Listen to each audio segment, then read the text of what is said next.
মেয়েরা কোল বালিশ নিয়ে ঘুমালে কি গুনাহ হবে?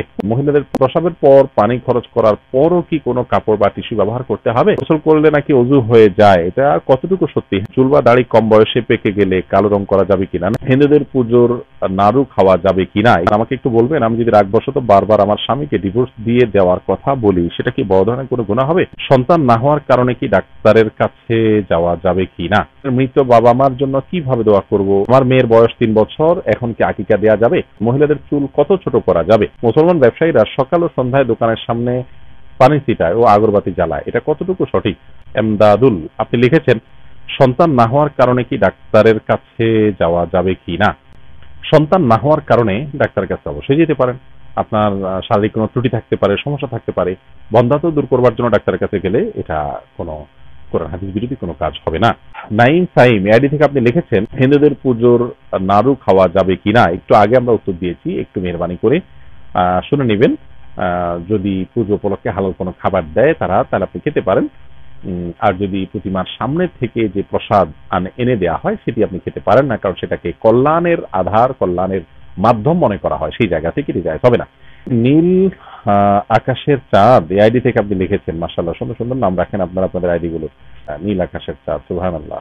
আমার মেয়ের বয়স 3 বছর, এখন কি আকিকা দেয়া যাবে? যদি আকিকা আগে না দিয়ে থাকেন তাহলে এখন আকিকা দিলে আকিকা হয়ে যাবে, এটা অনেক স্কলারদের মত এবং এই মতটি অধিকতর বিশুদ্ধ। কোন কোন সারা বলেছেন যে আমার ছোটবেলা আকিকা মা বাপ দিয়েছেন কিনা, যদি আমি নিশ্চিত যে দেয়নি তাহলে সেক্ষেত্রে আমি বড় হওয়ার পরে আকিকা নিজে দিতাম। এখান থেকে বোঝা যায় বড় হওয়ার পর আকিকা দেয়া যেতে পারে, তবে অবশ্যই সুন্নাহ সম্মতভাবে হলো না, কোনো মতে আদায় হলো আর কি। সুন্নাহ হবে 7ম দিন কিংবা 14তম দিন কিংবা 21তম দিনে আকিকা দিলে সেটি। মন্নুজাহান আপনি লিখেছেন, মহিলাদের চুল কত ছোট করা যাবে? দেখুন, এই বিষয়ে ফোকাহাদের যথেষ্ট মত পার্থক্য আছে। ফোকাহায়ে আহনাফ বলেন যে পুরুষের চুলের মতো যেন না হয় সেদিকটা খেয়াল করতে হবে এবং প্রয়োজন হলে কাটা যাবে, এটুকু বলেন। তবে সহিহ মুসলিম হাদিস দ্বারা বোঝা যায় উম্মাহাতুল মুমিনিন তথা নবী করিম সাল্লাল্লাহু আলাইহি ওয়াসাল্লাম পত্নীগণ তারা তাদের চুল কাটতেন এবং কাটতে কাটতে ওয়াফরা পর্যন্ত, ওয়াফরা মানে কি কান এবং কাঁধের মধ্যবর্তী জায়গা, যেটাও যে কি কাটিং বলে, এইটা এই টাইপের পর্যন্ত তাদের চুল তারা কেটেছেন।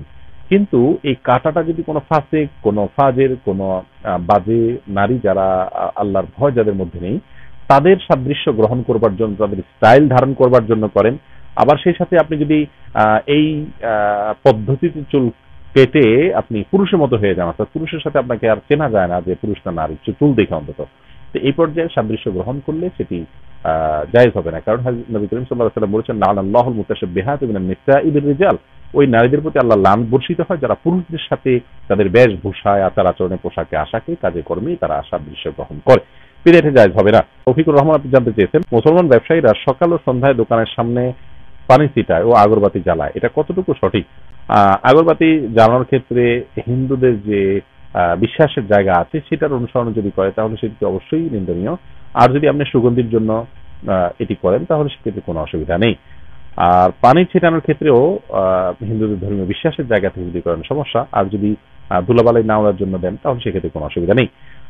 রুবেল অর্থাৎ এই পানি ছিটালে বা আগরবাতি জ্বালালে বিশেষ কোনো বরকত হবে, কল্যাণ হবে, এরকম বিশ্বাস থেকে করলে সেটা অবশ্যই শিরক আকবার হবে বা সেটা গর্হিত কাজ হবে, নিষিদ্ধ হবে। আর আদারওয়াইজ এটি জায়েজ হবে। মেঘ বৃষ্টি আদি থেকে আপনি লিখেছেন, মৃত বাবা মার জন্য কিভাবে দোয়া করব? মৃত বাবার জন্য, মায়ের জন্য সাধারণভাবে দোয়া করবেন, বিশেষ কোনো পদ্ধতি নেই। আপনি আল্লাহর কাছে হাত তুলে দোয়া করবেন, হাত তোলা ছাড়া দোয়া করবেন, কথা বলবেন, আল্লাহ আমার বাবাকে মাকে আপনি মাফ করে দিন, তাদের ভুল ত্রুটিগুলোকে আপনি ক্ষমা করে দিন, তাদেরকে আপনি জান্নাতের মেহমান হিসেবে কবুল করে নিন। এভাবে আপনি আল্লাহর কাছে দোয়া করবেন এবং দোয়ার যে সাধারণ নিয়ম আছে, আদব আছে, শিষ্টাচার আছে, সুন্নাহ আছে, সেগুলোকে ফলো করবেন। উম্মে আয়েশা আপনি লিখেছেন, আমাকে একটু বলবেন, আমি যদি রাগবশত বারবার আমার স্বামীকে ডিভোর্স দিয়ে দেওয়ার কথা বলি সেটা কি বড় ধরনের কোনো গুনাহ হবে? দেখুন, এটা তো খুব জঘন্য বিষয়। আল্লাহ তাআলা কোরআনে কারীমে বলেছেন, আল্লাহ তাআলা আয়াতিল্লাহ হুজুয়া, আল্লাহর আয়াতকে, আল্লাহর আদেশ নিষেধ এসব বিষয়গুলোকে ঠাট্টার ছলে নেওয়া, মজার ছলে নেওয়া বা এগুলোকে তামাশার পাত্র বানানো, এটা জায়েজ নয়।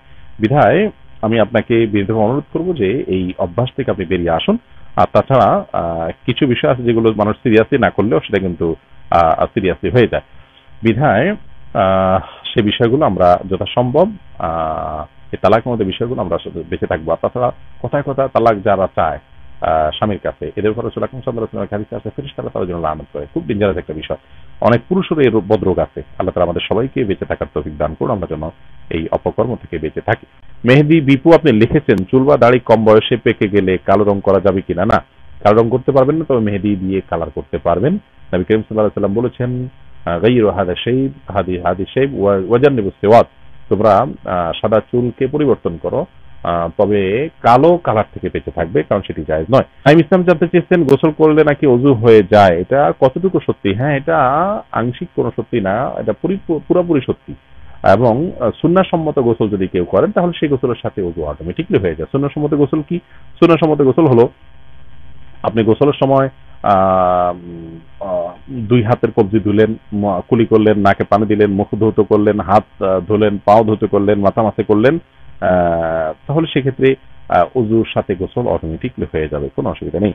সাজিদা পারভিন আপনি লিখেছেন, মহিলাদের প্রসাবের পর পানি খরচ করার পরও কি কোনো কাপড় বা টিস্যু ব্যবহার করতে হবে? দেখুন, পানি যদি ব্যবহার করেন তাহলে সেক্ষেত্রে পানি দিয়ে ধুয়ে ফেললেই তারা পাক হয়ে যাবেন। আর পুরুষের মতো মেয়েদের সাধারণত আপনার পেশাবের ছিটা আসে না, যদি আসে তাহলে সেক্ষেত্রে ছিটা থেকে পরিচ্ছন্ন হওয়ার চেষ্টা করতে হবে, তারপরে তিনি সালাত আদায়ের জন্য ওযু করতে হবে। শারমিন আক্তার লিখেছেন, মেয়েরা কোলবালিশ নিয়ে ঘুমালে কি গুনাহ হবে? কোনো অসুবিধা নেই, কোনো গুনাহ হবে না। তবে মনে রাখতে হবে বালিশ ব্যবহার করে কোনো হারাম আপনার চাহিদা চরিতার্থ করা হচ্ছে কিনা, হারাম স্বাদ আস্বাদন করা হচ্ছে কিনা। এটা যদি হয় তাহলে নারী পুরুষ সকলের জন্য গুনাহ হবে। এমনিতে একটা বালিশ হিসাবে সেটাকে আপনি অনেকে বালিশ ধরে ঘুমাতে স্বাচ্ছন্দ্য বোধ করেন এবং তার ঘুম ভালো হয়, সেক্ষেত্রে পুরুষ নারী সবার জন্য এটি সমান বিধান। কিন্তু এটাকে যদি আপনার কোনো যৌন চাহিদা পূরণের মাধ্যম বা হারাম স্বাদ আস্বাদন করার মাধ্যম হিসেবে তিনি ব্যবহার করেন, তাহলে সেক্ষেত্রে এটি গুনাহ হবে।